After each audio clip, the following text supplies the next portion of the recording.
In addition, laparoscopy offers caudal, cranial, and dorsal ventral views. This makes it easier to recognize distal listening pedicles or chicken cross structures compared with open surgery.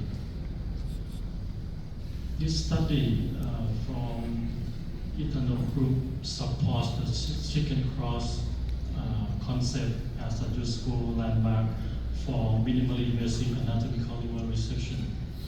By following these structures, surgeon can reduce unnecessary dissection of glistening tributaries, achieve faster liver transection, and avoid potential ischemia in the liver remnant.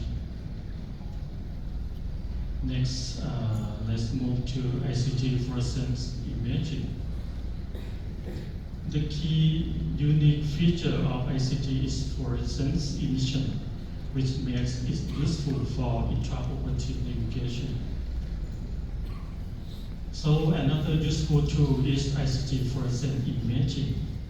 This technique combines a near-infrared camera system with ICT light, allow us to visualize tumors, vital structure, river perfusion, and lymphatic flow.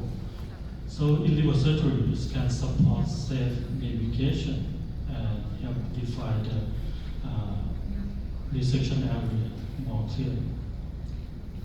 For demarcation, several techniques are available, but ICT provides excellent visualization, but the signal can persist and may not always reflect real-time perfusion.